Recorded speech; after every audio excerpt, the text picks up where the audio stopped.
Mike Crosber here with Crosber Brothers Pool and Spa, bringing you another instructional video. Today we're going to talk about how to address a leaking pump. There could be one of many things going on here on your pool or spa pump, but I'm going to show you what to look for, how to fix it, and hopefully we can get you back up and running in no time at all.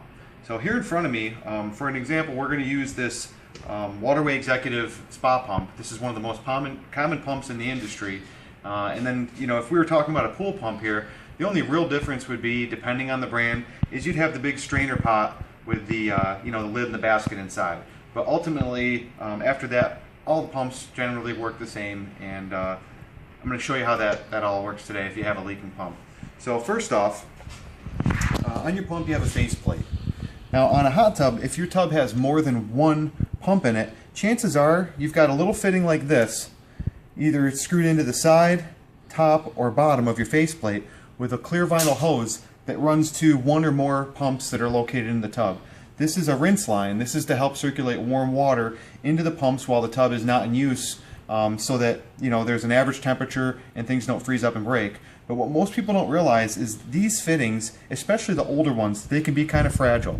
And a lot of manufacturers, they put the clear vinyl hose on here and then have a clamp on it. And what happens is as this plastic wears out, that clamp keeps putting more and more pressure on, and sometimes it'll just cause this to split right back here, or even if that hose gets bumped at all, it'll cause it to split right where it threads into the faceplate. So whenever I go on a job where someone says, hey, my pump is leaking, I kind of go through a checklist. First, I look for this rinse fitting. I check to make sure that it's not leaking. You're not going to want to push and pull on it or bend the tube too much, because it is very easy to break the older style. These newer ones are a little bit more rugged, but I'd still be careful and not play with that too much. Just run your finger along the bottom of the hose and the bottom of where it threads into the faceplate and see if it's any water's there, any dampness at all. So if you don't have one of these, or if you know it's not leaking, the next thing we want to look for is if your pump union is leaking. Now on the top of this one, I have one screwed on here for an example, that basically underneath here there's a gasket, or in most cases some manufacturers will use an O-ring. I like to use these flat gaskets that have a molded O-ring in them. There's just a little bit more of a barrier there to prevent it from leaking and breaking down. They tend to last longer, so I'm a big fan of those as a service tech, and usually if I put those on a customer's tub, if they're keeping their chemicals correctly and balanced, I'm not going to be hearing from them that there's an issue or a leak at one of the pump unions, especially when you put one of these on and you hand tighten it real well. But if you do have the O-ring on yours instead, nothing wrong with that. Again, a lot of tubs use it, a lot of manufacturers prefer the O-ring. It's just a personal preference. And in some cases, depending on what brand, union, and pump the manufacturer put into their tub, you may not even have the option to use this nicer gasket. So it's always good to change your O-ring or gasket whenever you're dealing or taking the pump out or dealing with any potential leak issue. So if your gaskets aren't leaking, but you're still losing water, another place to look for is around your faceplate where this pops out, there is another O-ring there. Very uncommon for that to leak or become an issue, but it's good just to kind of go through the motions and check that to make sure that's not where your leak is coming from. From there, I tell all my customers, unless I'm out there doing the job for them, when I'm walking them through this process on the phone, I tell them turn the pump on, fire it up. Because sometimes if it's a pump seal leak, it's not going to reveal itself until the pump is either under pressure or water's flowing through it. So, fire up the pump, take a look at everything, see if you can spot where the leak's coming from.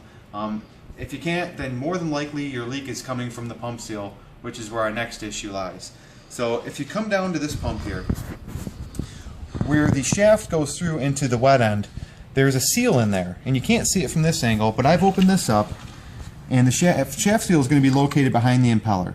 So once you take the faceplate off, you take off your diffuser here. On the back of your motor, there's going to be a little metal cap. I'll turn this so you can see it. Most of them have a cap, some do, some don't. Some have a big plastic cover. On this particular case, the Executive has a cap. And if we look inside this pump, there's actually, the back of the shaft has a little keyed spot in it. What that allows you to do is you can either use a big flathead screwdriver, or there's an actual tool that will fit that where you can then get a wrench on it. Now, I'm using a brand new pump to show you this so that the video can run smooth and we don't have any hang-ups. Everything's going to come apart easy and go back together easy. So in this case, I'm just going to use my screwdriver. And then what that's going to allow me to do is hold the shaft still while I unthread the impeller counterclockwise off of the shaft. So the impeller is threaded.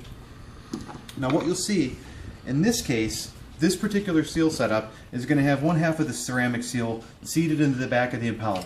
So what we see is something like this. You know, it's got a rubber gasket around the ceramic, and that goes on and gets seated inside that holder, that spot, molded spot on the back of the impeller.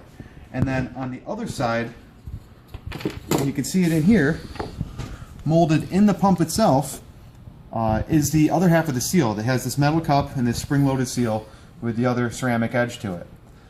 Now, these ones can be a little bit trickier for a homeowner to change, only because if you don't have a tool to seat the pump seal, because what has to happen is you put this metal cup on this tool, run a bead of silicone around it, and then you're actually forcing this on into that molded plastic spot. And it needs to be in there tight, and you need the silicone or else it's gonna leak and you'll just be back at square one again. So if you don't have one of these type of tools, then there's other tricks. You know, you can get a piece of PVC, anything that's the same diameter as that little metal lip, and that's going to help you push that in and seat it. For many years I used my own little makeshift tool until I discovered these, and then now my brother and I carry these on our trucks. So that's the pump seal. Those two ceramic halves meet, and that's what creates the seal. And a lot of times what happens is, whether it's due to time or improper chemical balance, it's going to rot the spring-loaded part of this seal that's stretched back here, and then water is going to leak by, especially when the pump is on and under pressure. That's when it'll really reveal itself. It's easy to lose a lot of water when you have a leaking pump seal. But once you get that pump seal leaking, and you'll know if it's the pump seal, because if you turn the pump on, if you can stick your finger under here and just let it sit here, don't try to reach up and touch the shaft in there or anything, but just let your finger sit here while it's running. Wait a couple seconds, pull it out. If you see water on it, your pump seal's leaking. A lot of people mistake the pump seal leak for a faceplate leak, because what happens is the water travels down the bottom of this plastic housing and then drips off of the bottom of the faceplate. So I get a lot of calls where someone says, my faceplate's leaking. You know, the customer thinks they diagnosed the issue, and you know, in the beginning when I didn't know better, a lot of times I would show up with either an O-ring for the faceplate or whatnot, and not even think to do the pump seal. But now, 10 years later, I've seen a lot of that, and I can tell you maybe twice in the last 10 years it's actually been the faceplate, where every single other time it's the pump seal. 99% of the time, if you have a leak in your pump, it's going to be the pump seal. So once you get the new seal on there, you know, what I like to use, you want to be careful using silicone. You know, you need silicone to seat this type of seal, but if you don't have this type of seal, be careful using silicone, because if you mistakenly get any on the ceramic faces or anywhere it shouldn't be, it can create problems and a premature leak in the future. So what I like to use, just for lubricant reasons, is I use a little bit of magic lube. It's Teflon based. You know, it's not going to create that rubberized seal like the silicone will. And I'll usually put a little bit on that, on the inside of the seal here, so that it slides onto the impeller easier. You know, if you're careful, you can use some silicone to help seal the rubber against the impeller, but it's really not necessary unless you see some kind of severe damage. In that case, I would probably replace the impeller as well. But once you get your new seal in, that's going to correct that issue. So 99% of the time, you're looking at a pump seal issue, and that's how you change out your seal. You're going to open your faceplate, you're going to unthread your impeller, and don't be surprised if it's a pump seal that you haven't caught and it's been doing it for a while. There's a pretty good chance that it has corroded the shaft and caused it to rust and swell up, and it can be really hard to get this impeller off. In some cases, I'm drilling them out and breaking them off, because there's just no way to get them off any other way. A lot of times, if a customer brings their pump to me or ships one to our store to have the seal replaced, a lot of times I will put them on my bench vertically, spray a little bit of PB Blaster lubricant in there, some penetrating oil, so that it can really soak in and try to break free the shaft where it threads onto the impeller. Because inside this plastic impeller, there's a little brass nut. So a lot of times, if this becomes brittle, you'll get your screwdriver on there or your wrench, and you'll go to crank on this with either a pair of channel locks or your hand, and sometimes you'll spin this right off, but the actual brass part's still staying on the shaft, which you're gonna, a little more elbow grease, maybe a ratchet and a socket with an extension on it. It's just going to be a little bit tougher to get that off. And no matter what you do not want to jeopardize the integrity of the threads on the shaft. If the shaft itself is all swollen and it split the impeller, that's a whole different ball game. You know, you can get into correcting that issue. A lot of times, if the seal was leaking and it's really bad, you know, you might have the integrity of the shaft itself has been jeopardized and severely narrower where it was rusted than other places. I'm always one where if something is that bad, you know, it's already a lot of work just taking it all apart, you know, draining the tub, dealing with that. So if I see that, a lot of times I'll tell a customer, but I'll recommend replacing the pump at that point. You know, you don't have to. That's the ultimate fix for any pump issue. But, you know, you don't want to just put a Band-Aid on the issue and have to deal with it later on. I like to fix things once and do it right and not have to worry about it later on. So if you see any you know, if it's real bad, it's rotted and the shaft's all messed up, I'd probably replace it. Chances are if you don't do that and, you know, you get another pump seal leak, you might be dealing with bearing issues next, which we can show in the next video how to change out bearings on your pump.